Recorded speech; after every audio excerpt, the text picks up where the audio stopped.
شروع اللہ کے نام سے جو بڑا مہربان نہایت رحم والا ہے۔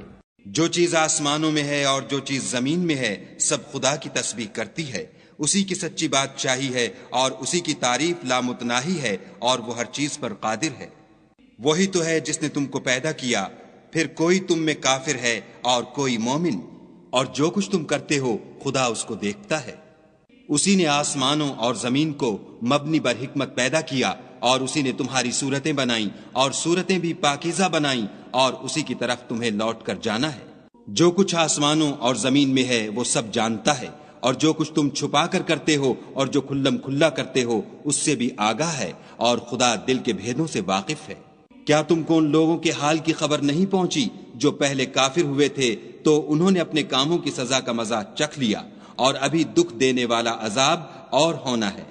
یہ اس لیے کہ ان کے پاس پیغمبر کھلی نشانیاں لے کر آتے تو یہ کہتے کہ کیا آدمی ہمارے ہادی بنتے ہیں، تو انہوں نے ان کو نہ مانا اور منہ پھیر لیا، اور خدا نے بھی بے پرواہی کی، اور خدا بے پرواہ اور سزاوار حمد و ثنا ہے۔ جو لوگ کافر ہیں ان کا اعتقاد ہے کہ وہ دوبارہ ہرگز نہیں اٹھائے جائیں گے۔ کہہ دو کہ ہاں ہاں میرے پروردگار کی قسم تم ضرور اٹھائے جاؤ گے، پھر جو جو کام تم کرتے رہے ہو وہ تمہیں بتائے جائیں گے، اور یہ بات خدا کو آسان ہے۔ تو خدا پر اور اس کے رسول پر اور نور قرآن پر جو ہم نے نازل فرمایا ہے ایمان لاؤ، اور خدا تمہارے سب اعمال سے خبردار ہے۔ جس دن وہ تم کو اکٹھا ہونے یعنی قیامت کے دن اکٹھا کرے گا وہ نقصان اٹھانے کا دن ہے، اور جو شخص خدا پر ایمان لائے اور نیک عمل کرے وہ اس سے اس کی برائیاں دور کر دے گا، اور باغہائے بہشت میں جن کے نیچے نہریں بہ رہی ہیں داخل کرے گا، ہمیشہ ان میں رہیں گے، یہ بڑی کامیابی ہے۔ اور جنہوں نے کفر کیا اور ہماری آیتوں کو جھٹلایا وہی اہل دوزخ ہیں، ہمیشہ اس میں رہیں گے اور وہ بری جگہ ہے۔ کوئی مصیبت نازل نہیں ہوتی مگر خدا کے حکم سے، اور جو شخص خدا پر ایمان لاتا ہے وہ اس کے دل کو ہدایت دیتا ہے، اور خدا ہر چیز سے باخبر ہے۔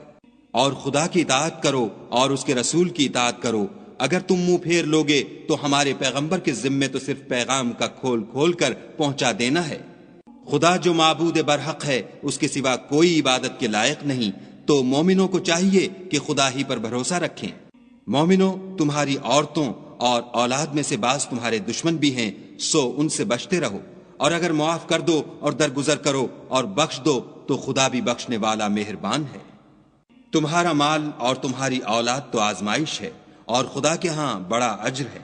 سو جہاں تک ہو سکے خدا سے ڈرو، اور اس کے احکام کو سنو اور اس کے فرما بردار رہو، اور اس کی راہ میں خرچ کرو، یہ تمہارے حق میں بہتر ہے۔